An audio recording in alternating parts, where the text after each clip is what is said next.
찬송가 28장 찬양하시겠습니다. 찬송가 28장 복의 근원 강림하사 함께 찬양하시겠습니다.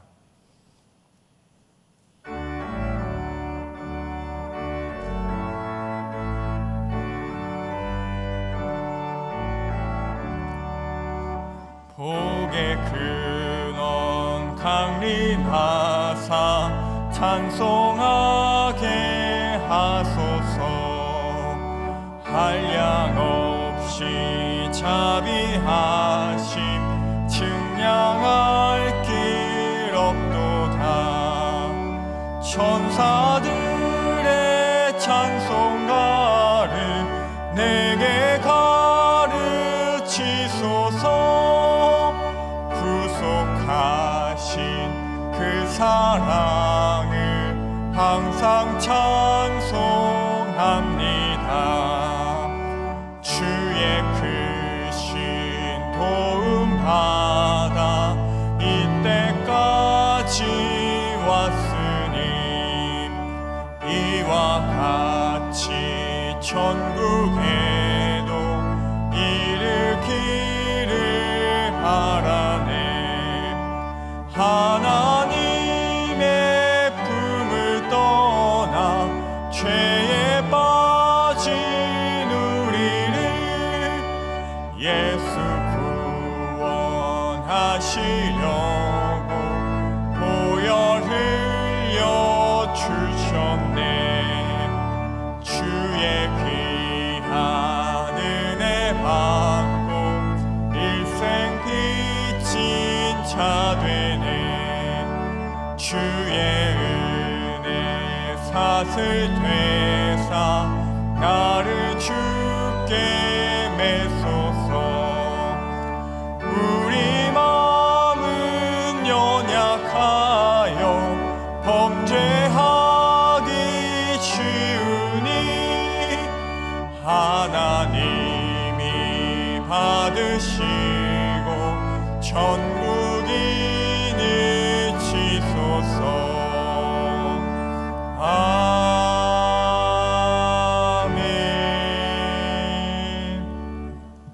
찬송가 265장 찬양하시겠습니다. 265장 주 십자가를 지심으로 함께 찬양하시겠습니다.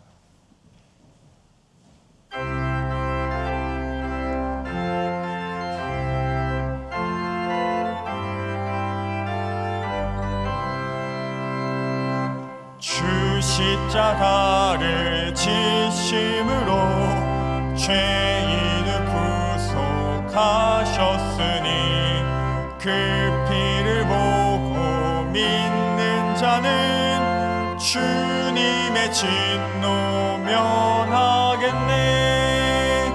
내가 그 피를 6월 전 그 양의 피를 볼 때에 내가 널 넘어서 가리라. 흉악한 죄인 괴수라도 예수는 능히 구원하네. 온몸을 피에 담글 때에 주님의 진노 면하겠네. 내가 그 피를 6월 전 그 양의 피를 볼 때에 내가 널 넘어서 가리라. 심판할 때에 모든 백성 행한 일대로 보응받네. 주님의 피로 죄 씻으면 주님의 진노 면하겠네. 내가 그 피를 6월 전 그 양의 피를 볼 때에 내가 널 넘어서 가리라. 구주의 사랑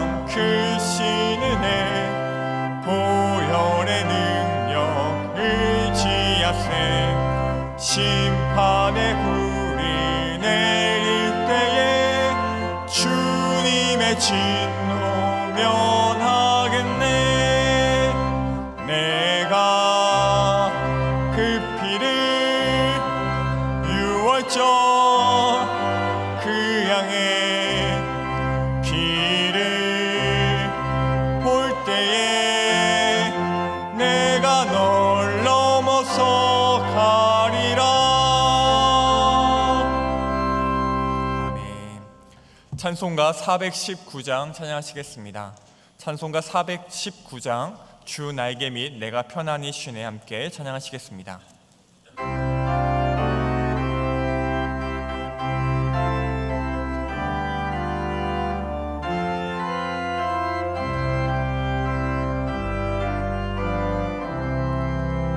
주 날개 및 내가 편안히 쉬네.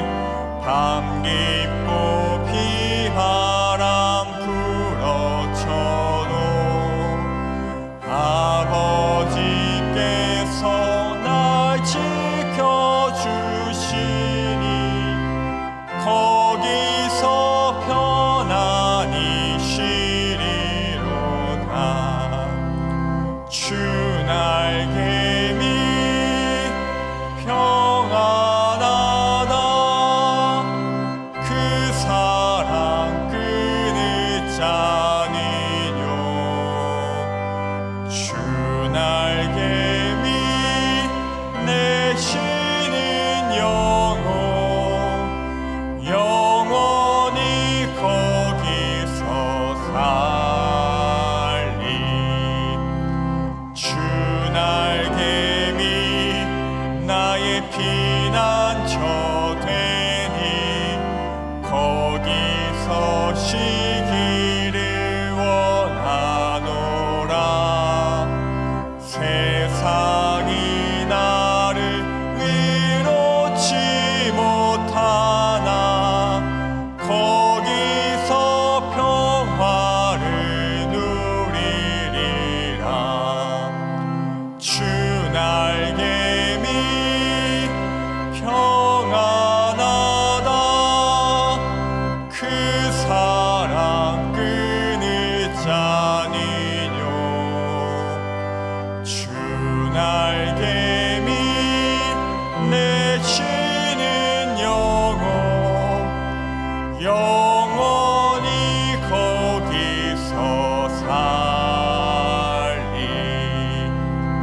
주 날개 및 참된 기쁨이 있네. 고달픈 세상길 가는 동안 나 거기 숨어 돌보심을 받고 영원한 안식을 얻으리라. 주 날개 및 평안하다. 그 사랑 끊을 자니뇨. 주 날개 및 내 쉬는 영혼 영원히 거기서 살리. 다 같이 자리에서 일어나셔서 첫송 찬양 부르시겠습니다.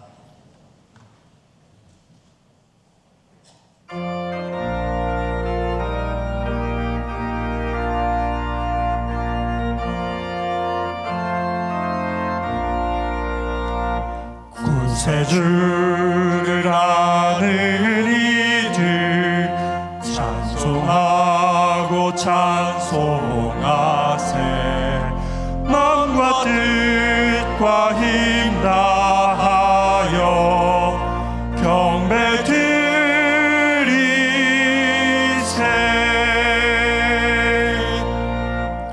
하나님이여 주는 나의 하나님이시라. 내가 간절히 주를 찾되 물이 없어 마르고 황폐한 땅에서 내 영혼이 주를 갈망하며 내 육체가 주를 앙모하나이다.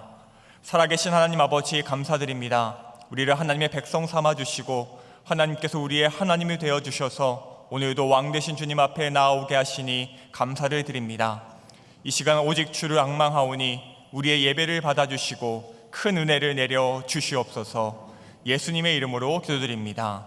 아멘.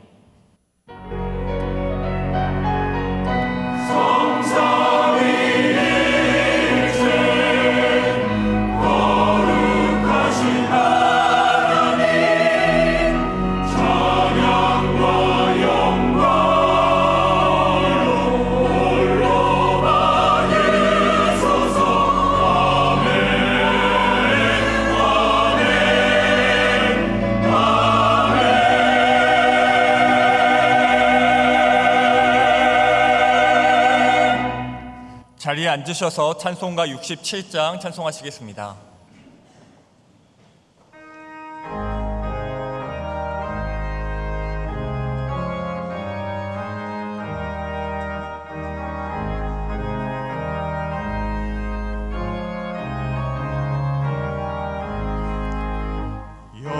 영광의 왕께 다 경배하며 크신 사랑을 찬송하라. 예부터 영원히 참 방패시니 그 영광의 주를 다 찬송하라. 능력과 은혜 다 찬송하라. 그 옷은 햇빛 그 집은 궁창 그 누의 소리로 주노하시고 폭풍의 날개로 달려가신다. 저 아름답고 놀라운 일이 가득한 이 땅 다 주의 조화. 그 힘찬 명령에 더 잡히나니 저 푸른 바다는 옷자락이라. 질그릇같이 연약한 인생 주 의지하여 늘 강건하리. 온 백성 지으신 만왕이시니 그 자비 영원히 변함없어라.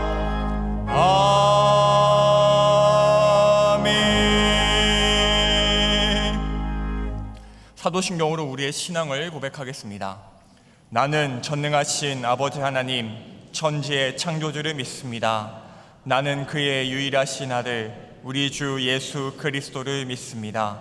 그는 성령으로 잉태되어 동정녀 마리아에게서 나시고 본디오 빌라도에게 고난을 받아 십자가에 못 박혀 죽으시고 장사된 지 사흘 만에 죽은 자 가운데서 다시 살아나셨으며 하늘에 오르시어 전능하신 아버지 하나님 우편에 앉아 계시다가 거기로부터 살아있는 자와 죽은 자를 심판하러 오십니다. 나는 성령을 믿으며 거룩한 공교회와 성도의 교제와 죄를 용서받는 것과 몸의 부활과 영생을 믿습니다. 아멘. 시편 51편 말씀으로 성시교독하시겠습니다. 성시교독 후에 박성원 장로님께서 기도해 주시겠습니다. 하나님이여 주의 인자를 따라 내게 은혜를 베푸시며 주의 많은 긍휼을 따라 내 죄악을 지워 주소서. 나의 죄악을 말갛게 씻으시며 나의 죄를 깨끗이 제하소서. 물은 나는 내 죄과를 아오니 내 죄가 항상 내 앞에 있나이다. 내가 주께만 범죄하여 주의 목전에 악을 행하였사오니 주께서 말씀하실 때 의로우시다 하고 주께서 심판하실 때 순전하시다 하리이다. 내가 죄악 중에서 출생하였으며 어머니가 죄 중에서 나를 잉태하였나이다. 우슬초로 나를 정결하게 하소서. 내가 정하리이다. 나의 죄를 씻어 주소서. 내가 눈보다 희리이다. 하나님이여 내 속에 정한 마음을 창조하시고 내 안에 정직한 영을 새롭게 하소서. 아멘.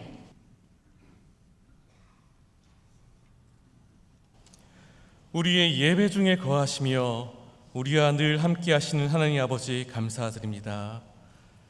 우리의 자격이 아닌 우리의 존재 그 자체를 사랑하셔서 십자가의 거룩한 보혈로 우리를 자녀 삼으신 주님, 너무나도 감사합니다. 너무나도 감사합니다. 그런데 주님, 저희들은 다 양 같아서 그릇 행하여 하늘나라 백성의 삶이 아닌 세상 사람들과 동일한, 때로는 하나님께서 더욱더 싫어하시는 길을 가기도 합니다. 이 시간 죄악으로 더러워진 저희들을 그리스도 보혈의 거룩한 예복으로 덮으시사 주님의 공로로 다시 주님께 나아갈 수 있도록 도와주시옵소서. 이 시간 온전히 주님만 집중하게 하여 주시옵소서. 언제나 변함없이 우리를 기다리시는 주님, 언제나 우리를 사랑하시는 주님, 그 주님을 우리의 마음 가장 좋은 곳에 모셔드리기 원합니다. 그 주님 앞에 믿음의 고백을, 감사의 찬양을 올리기 원합니다. 주님 홀로 영광 받아 주시옵소서. 주님 사랑합니다. 주님 감사합니다. 이전에 나가서도 주님만 붙잡고 나아가게 하여 주시옵시고, 주님으로 인해 변화된 나를 통해 세상을 변화시킬 수 있는 빛과 소금의 사명 잘 감당할 수 있도록 도와주시옵소서. 하나님 아버지, 하나님 아버지, 여러 가지 상황과 환경으로 인해 어려움에 계신 성도님들 계십니다. 주님께 어렵게 나아온 수고하고 무거운 짐진 자들을 기억하여 주사 주님의 평안으로 쉼을 얻게 하시고 샘을 받아 도약하게 하여 주시옵소서. 특별히 몸이 불편하신 성도님들에게 하나님의 치유와 회복을 허락하여 주셔서 힘든 가운데 역사하시는 주님을 만나게 하여 주시옵소서. 하나님 아버지, 하나님 아버지, 남부지방의 홍수와 산사태로 인해 많은 사람들이 고통받고 힘든 가운데 있습니다. 그들의 슬픔과 고통을 누구보다도 잘 아시는 주님, 주님의 넓은 팔로 그들을 안아주사 그들의 슬픔을 위로하여 주시고 하루빨리 복구가 잘 이루어질 수 있도록 도와주시옵소서. 특별히 오늘 거룩한 주일, 고통과 슬픔 가운데 울려지는 성도의 예배와 기도를 귀히 받아주시고 더 큰 위로와 은혜를 베풀어 주시옵소서. 하나님께서는 교육기관에서 자라는 우리 아이들을 사랑하시어 올해도 여러 가지 모습으로 영적 잔치를 베풀어 주셨습니다. 우리 아이들 교회 안에서 마음껏 영적 잔치를 누릴 수 있게 하여 주시고, 이 영적 잔치를 통해 주님을 만나고 주님을 바로 알고 주님을 바로 믿도록 도와주시옵소서. 또한 친구들과의 모임과 나눔 속에서 평생을 같이 할 믿음의 동력자들을 찾을 수 있는 은혜 허락하여 주시옵소서. 준비하시고 열심히 봉사하시는 교육자님들과 교사들을 기억하여 주시고 여러 가지 모습으로 후원하시는 성도님들의 가정에도 축복하여 주시옵소서. 한국의 많은 교회에서 여러 가지 많은 이유로 교회 학교가 사라지고 있다고 합니다. 하나님의 특별한 은혜로 저희 교회 학교를 남겨주심을 잘 기억하게 하여 주시고 최선을 다해 기도하고 후원할 수 있도록 도와주시옵소서. 각국에서 너무나도 어려운 상황에서도 주님을 증거하시는 선교사님들에게 영과 육의 건강을 허락하여 주시고 끝까지 축복의 통로로 사용되게 도와주시옵소서. 하나님 아버지, 하나님 아버지, 코로나로 인해 멈추었던 단기 선교가 드디어 다시 준비 중에 있습니다. 단기 선교를 준비하는 모든 가정 가운데 주님 홀로 영광 받아 주시옵시고, 준비하는 과정에서 거룩한 예배자로 거듭나게 하여 주사 믿음의 용사들 되게 하여 주시옵소서.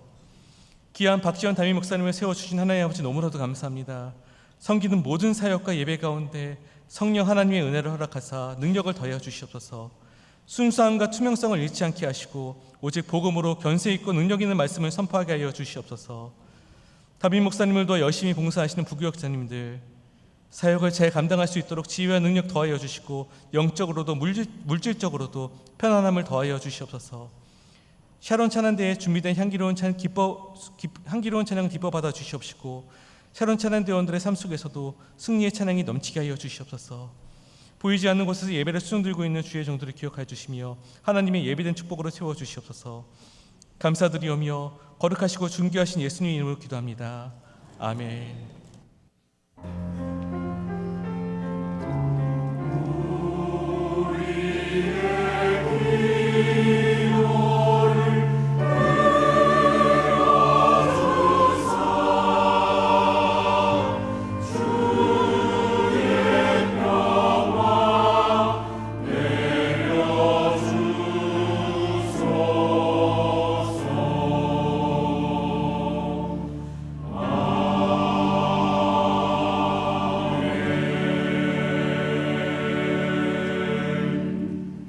교회 소식을 알려드리겠습니다. 주보 7면을 참고해 주시기 바랍니다. 준비기도 3번과 4번입니다. 교회학교 청년부의 여름 성경학교 및 수련회 일정과 여름 단기 선교 일정이 주보에 안내되어 있습니다. 위하여 기도해 주시기 바랍니다. 예배 및 교회 소식입니다. 여름 단기 선교 후원을 위한 선교 카페가 오늘 오전 9시에서 오후 3시까지 1층 샤론의뜰에서 운영됩니다. 초등 2, 3부 연합 여름 성경학교가 7월 27일 목요일부터 28일 금요일까지 딱따구리 수련원에서 있습니다. 초등 1부 여름 성경학교가 7월 29일 토요일 오전 10시와 7월 30일 주일 오전 10시 30분에 7층 초등 1부실에서 있습니다. 다음 주 저녁 예배에는 단기 선교 파송식이 있습니다. 모임 및 봉사 안내입니다. 다음 주 식당 지원은 28, 29 여전도회와 15 남변도회에서 수고해 주시겠습니다. 지난 주간 상을 당한 가정들이 있습니다. 남송자 권사님, 최순천 장로님 부친상을 당하셨습니다. 전지현 집사님 시부상을 당하셨습니다. 만나시면 위로해 주시기 바랍니다. 찬송가 412장 1절과 4절 찬양하시면서 준비하신 예물 하나님께 올려드리겠습니다.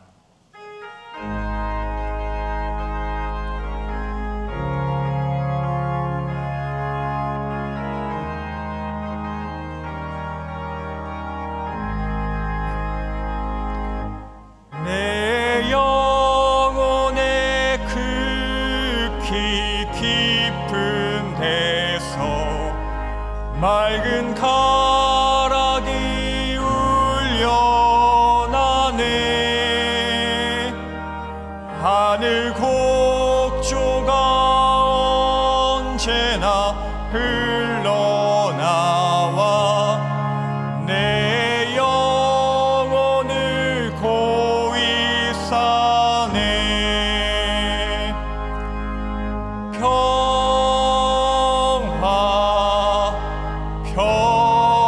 평화로다 하늘 위에서 내려오네. 그 사랑의 물결이 영원토록 내 영혼을 덮으소서. 이 땅 위에 험한 길 가는 동안 참된 평화가 어디 있나. 우리 모두 다 예수를 친구 삼아 참 평화를 누리겠네.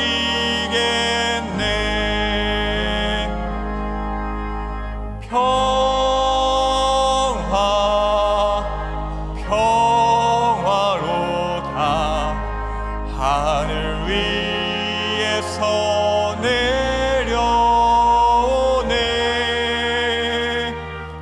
그 사랑의 물결이 영원토록 내 영혼을 덮으소서.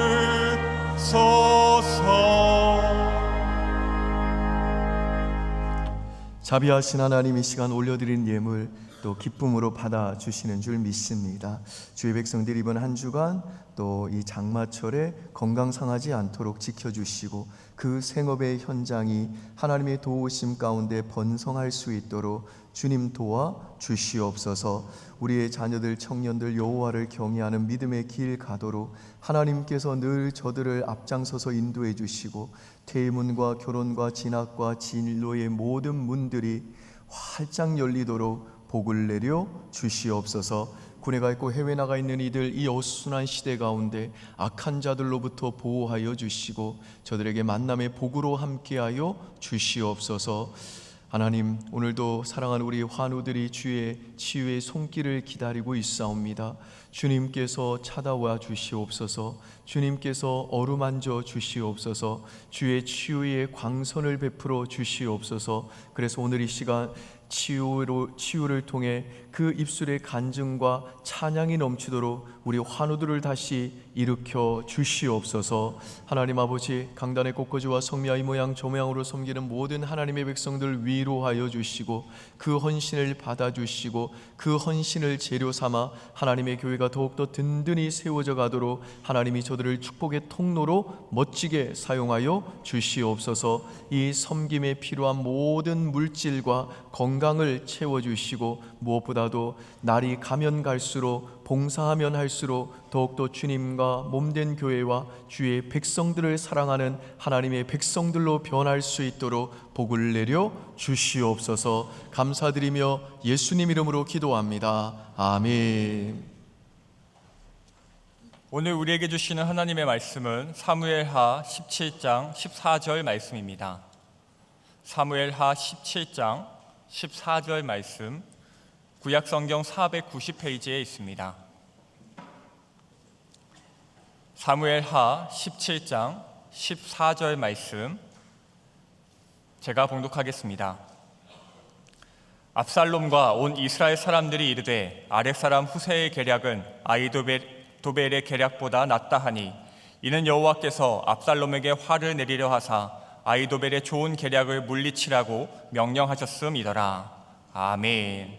사련 찬양대에 준비한 찬양 올려드리겠습니다.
놀라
아멘. 우리 함께 영광의 박수 올려드리겠습니다. 담임 목사님께서 말씀 전하시겠습니다.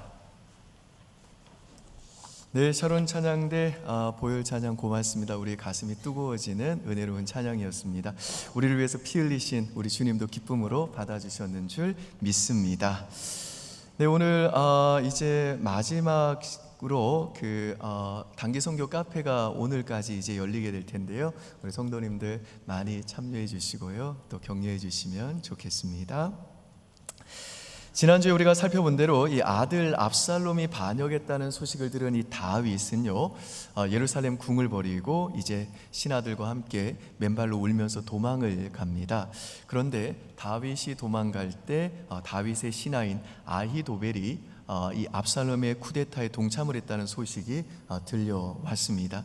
이 아히도벨이라고 하는 인물은 제갈공명처럼 이 신출 기모란 이 모략가였기 때문에 이 사람이 무슨 괴략을 말하면 사람들은 그 괴략을 하나님께로부터 온 것으로 여겼습니다. 우리 사무엘하 16장 23절 보실까요? 여러분이 읽습니다. 시작. 그때 아히두벨이 베푸는 계략은 사람이 하나님께 물어서 받은 말씀과 같은 것이라. 아히두벨의 모든 계략은 다윗에게나 압살롬에게나 그와 같이 여겨졌더라. 근데 우리가 조금 있다가 보겠습니다만은 이 압살롬이 이 아히도벨이 제안한 계략을 버리고 다윗의 이 스파이 역할을 했던 후세라는 사람이 제안한 계략을 받아들이는 바람에 결국 이 압살롬이 전쟁에서 지게 됩니다. 그런데 이 사건을 두고 오늘 본문은 뭐라고 이야기하는지 14절을 한번 보실까요? 17장 14절입니다. 같이 읽습니다.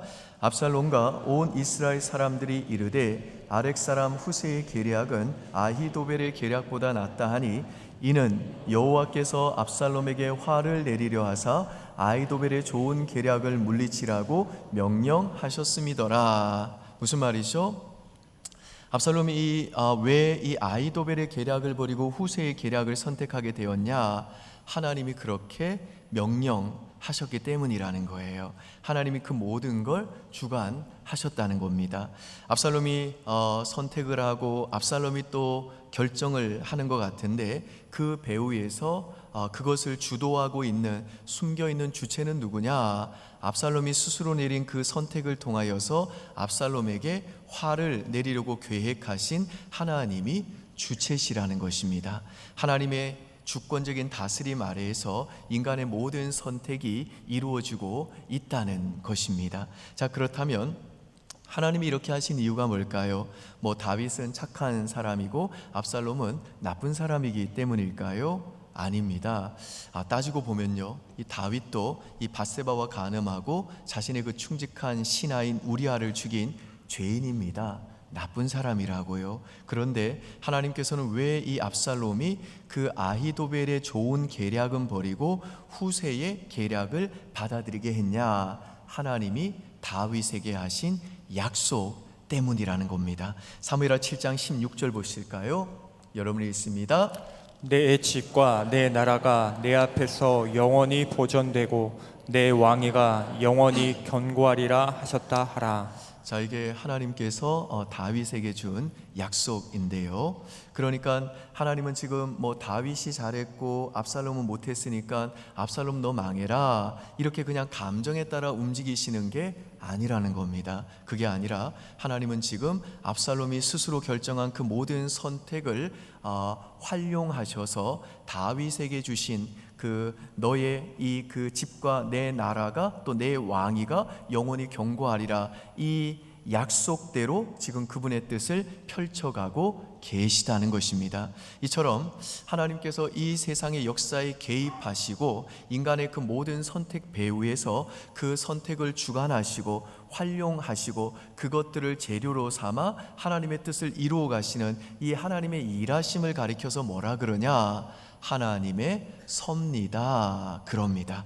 오늘 압살롬이 아히도벨의 계략을 버리고 후세의 계략을 선택한 그 배후에는 그래서 이 다윗이 결국 승리하게 된 그 결정적인 이유가 뭐냐?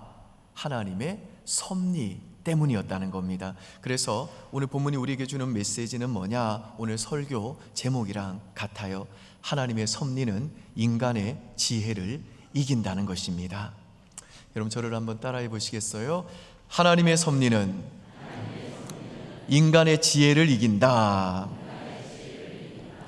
이 시간에는 이 오늘 본문을 통해서 하나님의 섭리가 인간의 지혜를 이기는 이유를 세 가지로 정리해 보고자 합니다. 첫 번째로 하나님의 섭리가 인간의 지혜를 이기는 이유는 인간의 지혜는 시간을 통제할 수 없기 때문입니다. 압살롬의 반란은 성공적으로 출발을 했습니다. 그런데 모든 반란은 반란 후 며칠이 성공 여부를 결판짓는 대단히 중요한 시기입니다. 그래서 아히도벨이 이 압살롬에게 어떤 그 제안을 하느냐? 저에게 군사 12,000명을 주십시오. 그러면 제가 오늘 밤에 다윗을 추격해가지고 지금 갑작스러운 일로 충격에 빠져 있고 심신이 지쳐 있는 다윗을 죽이겠습니다. 라는 전략을 내놓습니다. 우리 1절에서 4절 한 절씩 여러분과 제가 나눠 읽겠습니다.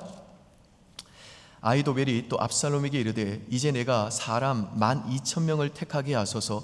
오늘 밤에 내가 일어나서 다윗의 뒤를 추적하여 그가 고나고 힘이 빠졌을 때에 기습하여 그를 무섭게 하면 그와 함께 있는 모든 백성이 도망하리니 내가 다윗 왕만 쳐 죽이고 모든 백성이 당시에 돌아오게 하리니 모든 사람이 돌아오기는 왕이 찾는 이 사람에게 달렸음이라. 그리하면 모든 백성이 평안하리이다 하니 압살롬과 이스라엘 장로들이 다 그 말을 옳게 여기더라.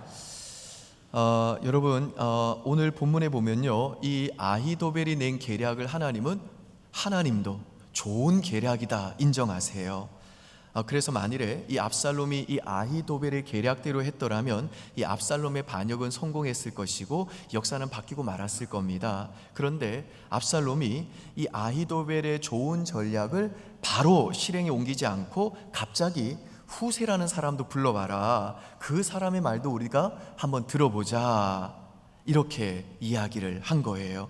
후세는 이 위장 전약을 해가지고 이 다윗의 이 스파이 역할을 했던 인물이라고 그랬죠. 그래서 후세는 이 다윗을 살리기 위해서 압살롬에게 뭐라고 제안을 하냐면 아히도벨의 계략이 이번에는 좋지 않은 것 같습니다. 왜냐하면 다윗과 그의 추종자들은 지금 마치 들에 있는 곰이 새끼를 빼앗긴 것 같이 몹시 격분해 있는데 이때 우리가 그들과 싸우게 되면 그들을 당할 수 없을 겁니다. 게다가 다윗은 전쟁에 익숙한 사람이기 때문에 백성들과 함께 자지 아니하고 동굴 같은 곳에서 혼자 몰래 숨어 있을 겁니다. 그래서 지금 우리 군대가 쳐들어갔다가 몇 사람이라도 목숨을 잃게 되면 그 소문을 들은 자들이 압살롬의 군대가 패하였다 말할 것이고, 그러면 우리 군사들의 사기가 떨어져 가지고 전쟁에서 우리가 패하게 될 겁니다. 이렇게 얘기를 한 겁니다.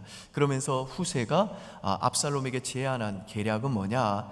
일단 군대를 완전히 정비해 가지고 전면전을 벌이되 압살롬이 진두에서 지휘해야 된다고 말합니다. 그러니까 압살롬과 모든 참모들이 후세의 계략이 아히도벨의 계략보다 좋다고 하면서 이 후세의 제안을 받아들입니다. 5절부터 14절까지도 우리 한 절씩 나눠 읽겠습니다. 압살롬이 이르되 아렉 사람 후세도 부르라. 우리가 이제 그의 말도 듣자 하니라. 후세가 압살롬에게 이르매 압살롬이 그에게 말하여 이르되 아히도벨이 이러이러하게 말하니 우리가 그 말대로 행하랴. 그렇지 아니하거든 너는 말하라 하니 후세가 압살롬에게 이르되 이번에는 아히도벨이 베푼 계략이 좋지 아니하니이다 하고, 또 후세가 말하되 왕도 아시거니와 왕의 아버지와 그의 추종자들은 용사라. 그들은 들에 있는 곰이 새끼를 빼앗긴 것 같이 격분하였고 왕의 부친은 전쟁에 익숙한 사람인즉 백성과 함께 자지 아니하고 지금 그가 어느 굴에나 어느 곳에 숨어 있으리니 혹 무리 중에 몇이 먼저 엎드러지면 그 소문을 듣는 자가 말하기를 압살롬을 따르는 자 가운데서 패함을 당하였다 할지라.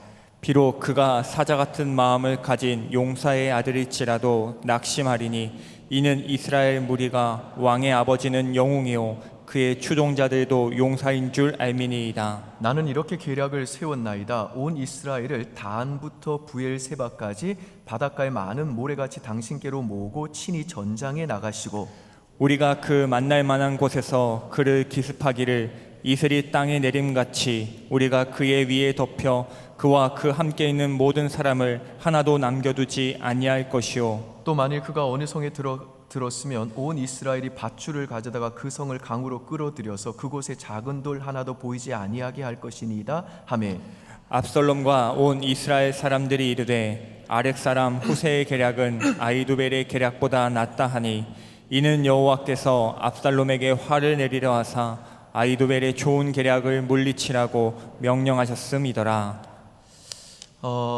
자, 지금 이 아히도벨은요 뛰어난 지략가답게 지금 이 전쟁의 승패는 시간에 달려 있다. 다윗에게 전열을 가다듬을 시간적인 여유를 주면 이 전쟁은 분명히 어려워질 거다. 지금 이 시기를 놓치면 이 전쟁에서 우리는 승리할 수 없다. 이걸 정확하게 간파했습니다. 그런데 이 아히도벨의 지혜가 할 수 없었던 게 뭐냐? 시간을 통제할 수 없었다는 거예요. 반면에 우리 하나님은요 분초 단위로 이루어지는 이 시간 속에서 이루어지지 말아야 될 일들을 일어나지 않게 하시고 일어나게 해야 될 일들을 일어나게 하시는데 이게 바로 하나님의 섭리라는 거예요. 그러니까 하나님의 섭리는 시간을 통제하신다는 겁니다. 그래서 하나님의 섭리는 인간의 지혜를 이긴다는 거예요.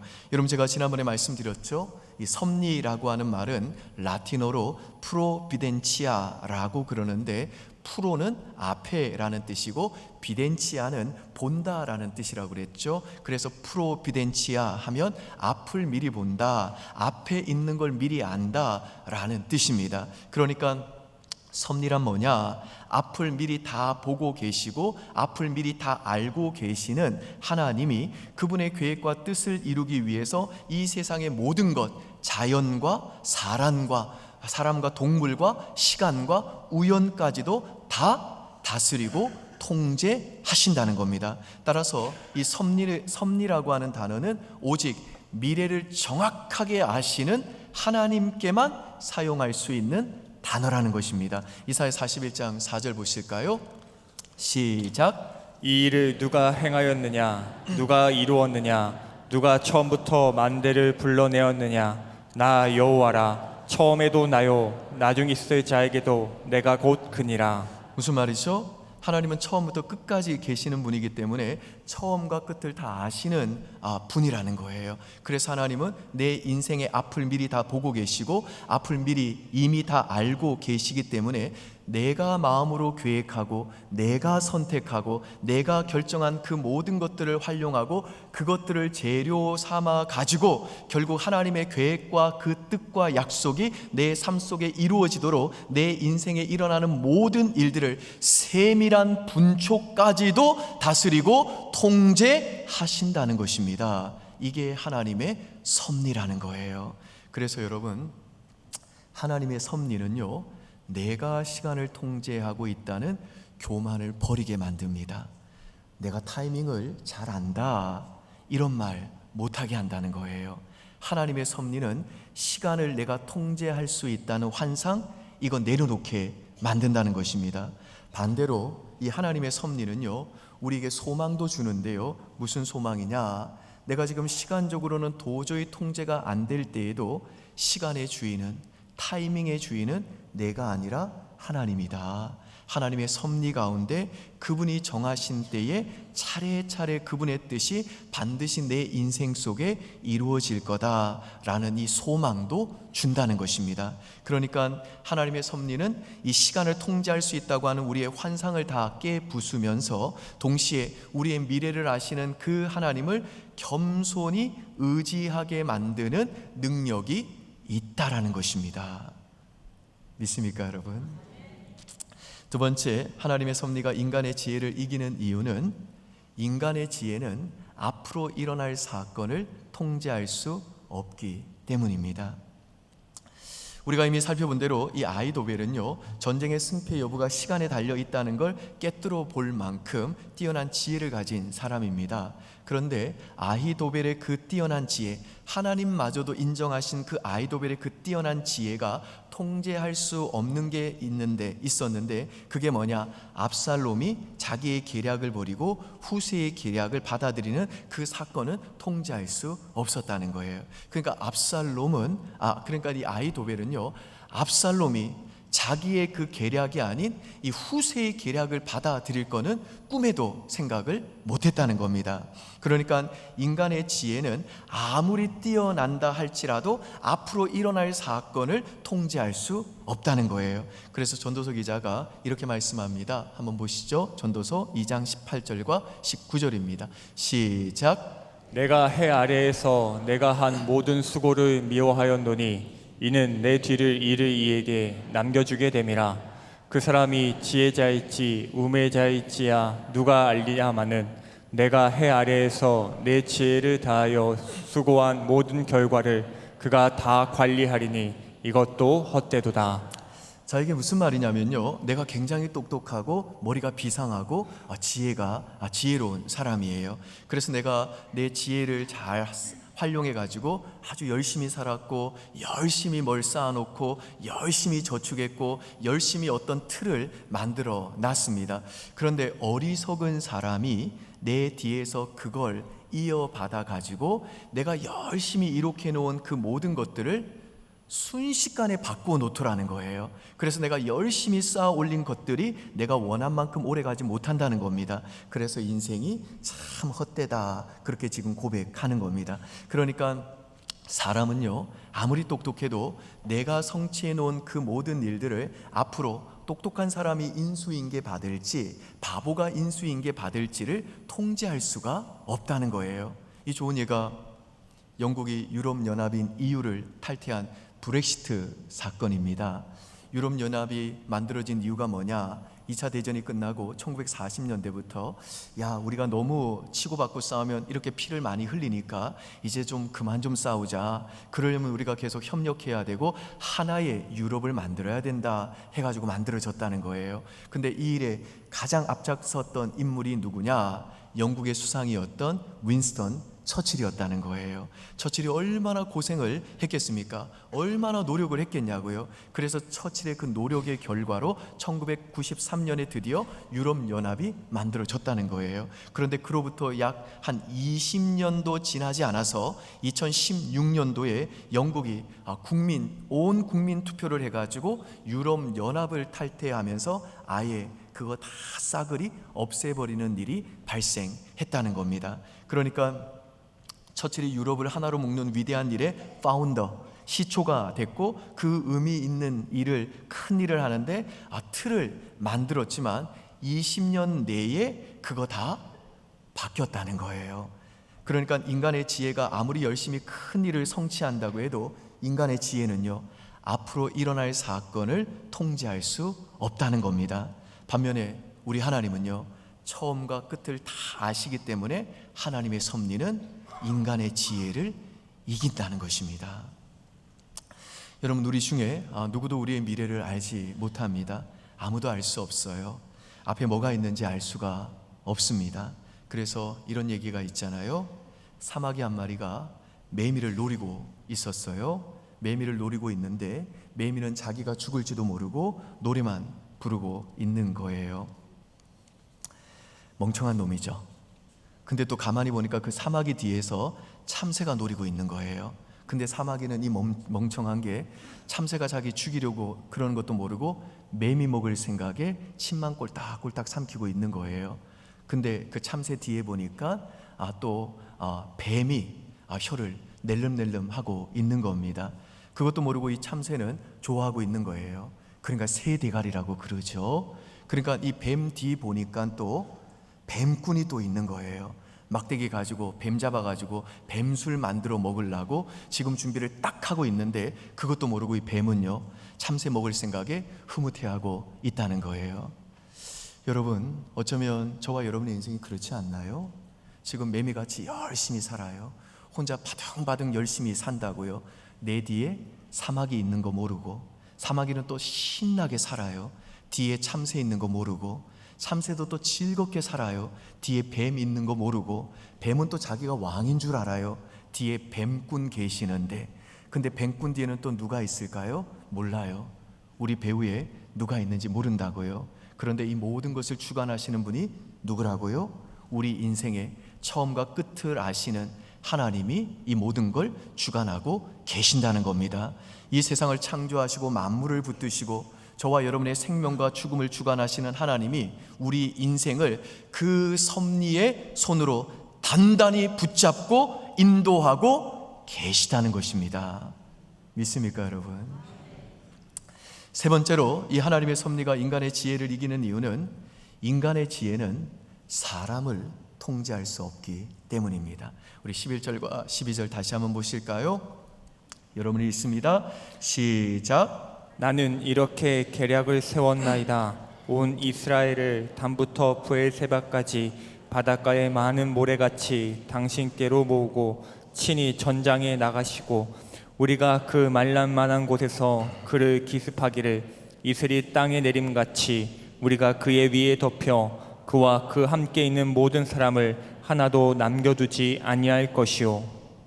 자, 여기 보시면 지금 후세의 전략의 핵심이 뭐냐? 압살롬이 전국적으로 그 단에서 부엘세바라고 그러죠. 백두산에서 한라산까지라는 말이에요.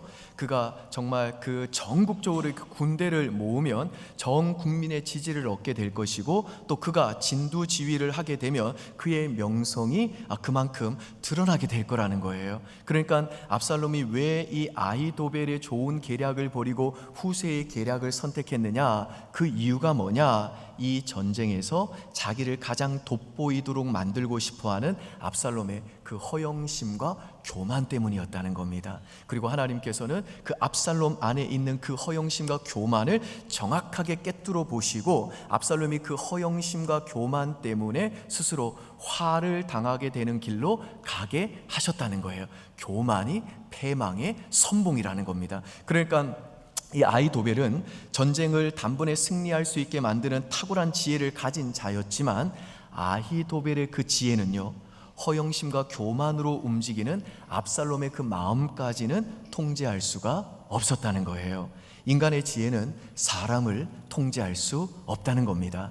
그러나 하나님의 섭리는요, 사람도 통제하신다는 거예요. 하나님은 사람의 그 마음속에 은밀히 숨어있는 그 교만과 허영심까지도 재료로 삼아 활용해 가지고 그분의 계획과 뜻을 성취하신다는 겁니다. 사람은 내 손 밖에 있지만 하나님의 섭리 안에 있다는 것입니다. 여러분, 저와 여러분도 통제할 수 없는 사람이 있죠. 내 부모가 통제가 안 돼요. 내 자녀가 통제가 안 돼요. 자녀가 사춘기 한번 돼 보십시오. 방문 닫고 들어가면요, 그 안에서 뭘 하는지 몰라요. 자식이 밖에 나가 보세요. 조금만 커 보시라고요. 자식을 맨날 따라다닐 수도 없잖아요. 그래서 그 자식이 밖에서 뭘 하는지 부모가 추적을 못하는 거예요. 그러면 부모는요, 노심초사하고, 요즘에 그렇게 또 참 그렇게 길거리에서 묻지마 살인도 일어나는 이 시대인데 그 자식 걱정 때문에 늘 걱정이 돼가지고 자꾸만 자식에게 집착을 하면서 지치게 되는 겁니다. 그런데 내가 통제할 수 없는 그 사람, 내 손 밖에 있는 그 사람이지만 그 사람도 하나님의 섭리 안에 있다. 이걸 우리가 신뢰할 때 내가 통제할 수 없는 그 사람에 대해서 내가 집착하지 않게 되고 그 사람을 하나님께 맡기게 된다는 것입니다. 그래서 오늘 혹시 예배 드리는데 우리 청년들 오셨다면요, 우리 청년들 그 사람, 그 남자, 그 여자를 너무 잡으려고 하지 마세요. 지금 그 사람의 마음이 내 손밖에 있죠. 근데 그 사람의 마음이 하나님의 섭리 안에 있습니다. 여러분이 하나님께 간절히 기도하면서 그 사람 정말 붙들려고 애를 썼는데도 하나님이 그 사람을 진짜로 떠나가게 하시는 거면 그 사람은요, 정말 나쁜 사람이거나 아니면 여러분의 짝이 아닌 거예요. 이거 받아들여야 된다는 거예요. 그러니까 사람과의 관계에서도 우리가 하나님의 섭리를 신뢰할 때 우리는요, 사람을 의지하지 않게 되고 사람에게 집착하지 않을 수 있게 된다는 겁니다. 여러분, 그래서 꼭 기억하십시오. 내가 통제할 수 없는 그 사람을 하나님이 다스리십니다. 그 사람이 내 손 안에 없지만 하나님의 섭리의 손 안에 있습니다. 그래서 사람의 지혜는 절대로 하나님의 섭리를 이기지 못한다는 것입니다. 믿습니까, 여러분? 자, 이처럼 시간과 사건과 사람을 통제하시는 이 하나님의 섭리에 의해서 압살롬이 이 후세의 계략을 받아들이니까 이제 아히도벨이 어떤 선택을 하게 되는지 우리 23절 한번 보실까요? 여러분이 있습니다. 시작. 아히도벨이 자기 계략이 시행되지 못함을 보고 나귀의 안장을 지우고 일어나 고향으로 돌아가 자기 집에 이르러 집을 정리하고 스스로 목매어 죽음에 그의 조상의 묘에 장사되니라.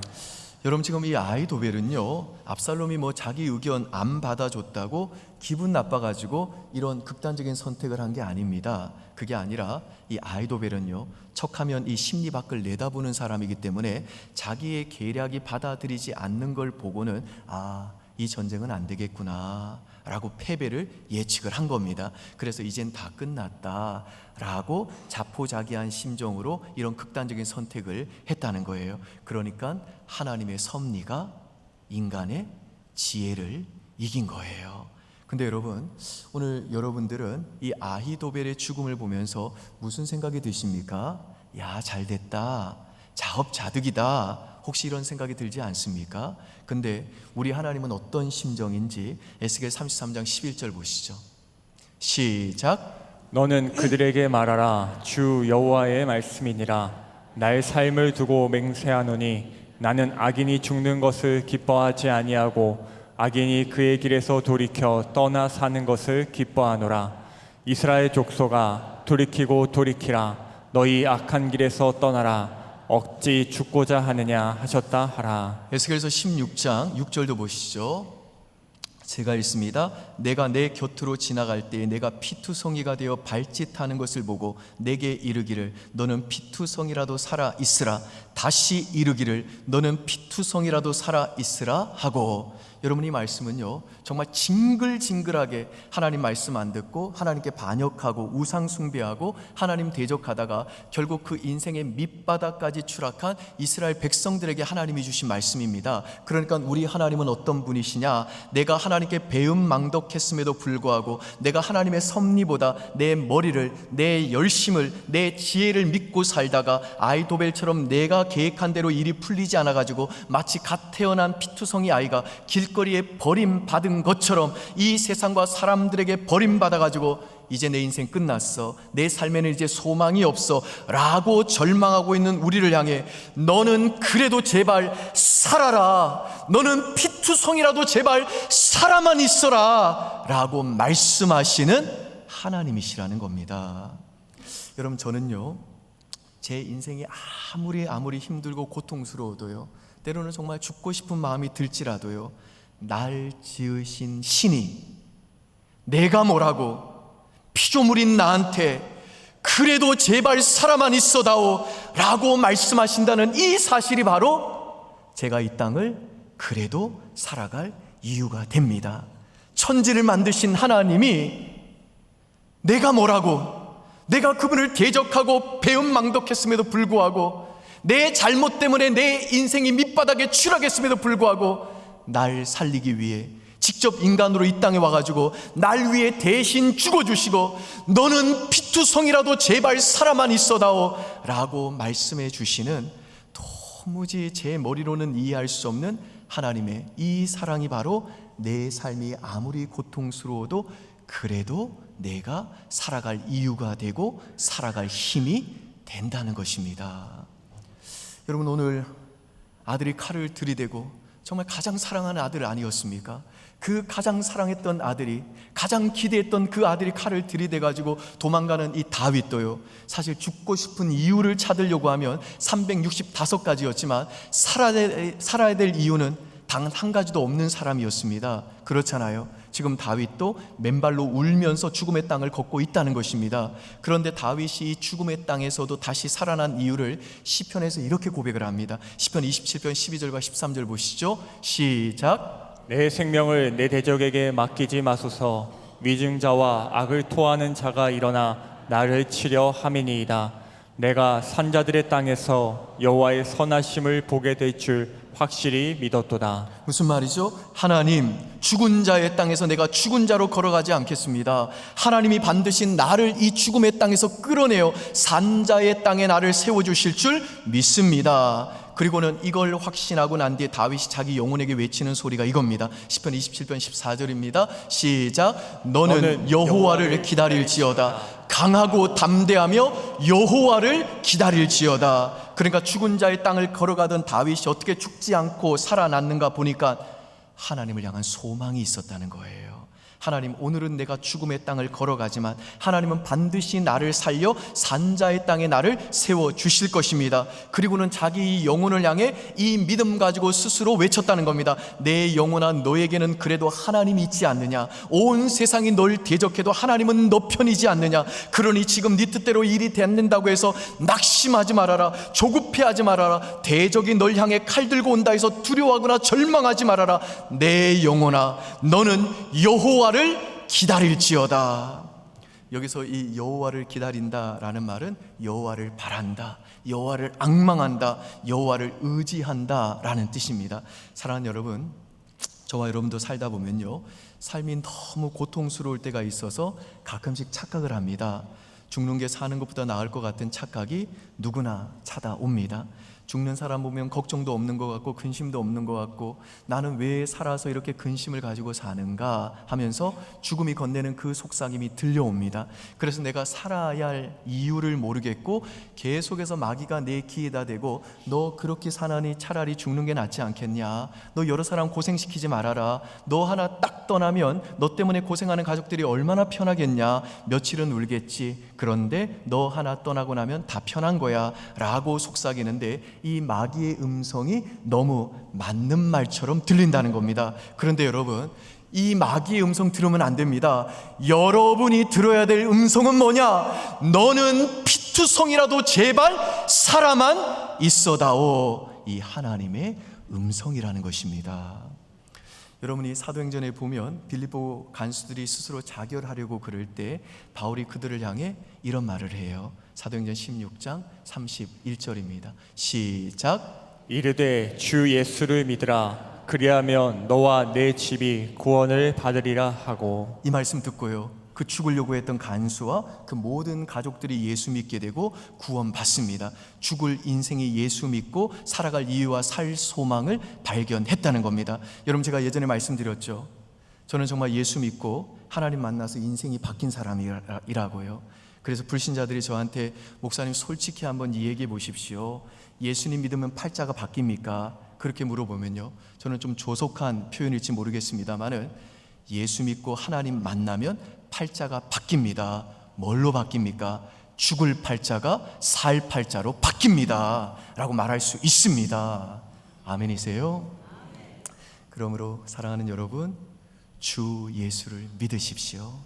그리고 여러분의 열심과 여러분의 지혜를 믿고 살아온 그 교만 내려놓으시고, 여러분의 그 삶 속에 하나님의 계획과 약속을 이루어 주시기 위해 지금도 시간과 사건과 사람을 다스리고 통제하시는 섭리의 하나님 다시 붙드시고 겸손히 그 하나님 신뢰하십시오. 지금 인생의 끈을 스스로 놓고 싶을 만큼 힘든 상황에 놓여 있는 분들이 있다 할지라도 부디 절망하지 마시고, 지금 바로 그 순간에도 하나님이 여러분의 그 인생을 그 섭리의 손으로 단단히 붙잡고 소망의 항구로 인도하고 계심을 믿고, 사랑하는 우리 은평의 모든 가족 여러분들 강하고 담대하시기를 주의 이름으로 축원드립니다. 기도하겠습니다. 하나님 아버지, 오늘 아히도벨의 이 삶을 반면교사 삼기를 원합니다. 우리도 하나님 몰랐을 때에는 내 지혜 믿고 내 머리 믿고 내 열심 믿고 바둥바둥 살아왔던 거 하나님은 아십니다. 그런 우리들 불쌍히 여겨주시고 그 교만 내려놓게 하시고 섭리의 하나님 붙들게 하심을 감사를 드립니다. 주의 백성들 이번 한 주간도 살아갈 때에 사람과 시간과 사건을 통제하심으로 결국 우리의 삶에 하나님의 그 선하신 계획과 약속을 반드시 이루어 주시고야 마시는 그 선하신 하나님 의지하고 믿음으로 그 하나님 앞에 겸손히 하나님과 동행하며 살도록 은혜 베풀어 주시옵소서. 지금 혹시 인생의 끈을 놓고 싶을 만큼 힘든 상황에 놓여 있는 성도들이 있다 할지라도 절망하지 않게 하시고, 지금 바로 그 순간에도 하나님이 저들의 인생을 그 섭리의 손으로 단단히 붙잡고 소망의 항구로 인도하고 계심을 믿고, 오늘 이 예배당 강하고 담대한 마음으로 살아갈 충분한 이유를 가지고 나갈 수 있도록 복을 내려 주시옵소서. 감사드리며 예수님 이름으로 기도합니다. 아멘. 우리 다 함께 자리에서 일어나셔서 하나님께 찬송하겠습니다.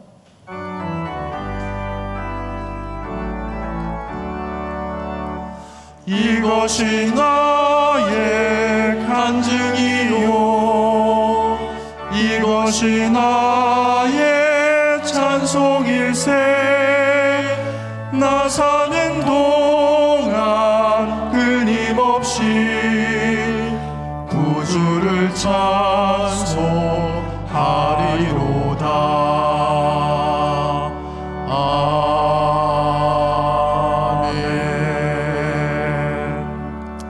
우리 주 예수 그리스도의 은혜와 하나님의 극진하신 사랑과 성령의 위로 교통 충만하심이 이번 한 주도 내 지혜와 머리와 그리고 열심 내려놓고 오직 날 위해 날마다 그 선하신 약속을 이루기 위해서 일하시는 하나님의 그 섭리를 의지하고 살기로 결단하고 돌아가는 우리 사랑하는 모든 은평의 가족들 머리 위에, 그 가정과 일터와 우리의 자녀들과 청년들의 장래 위에, 또 여름 모든 사역 위에 이제로부터 영원 무궁토록 함께 있을지어다. 아멘.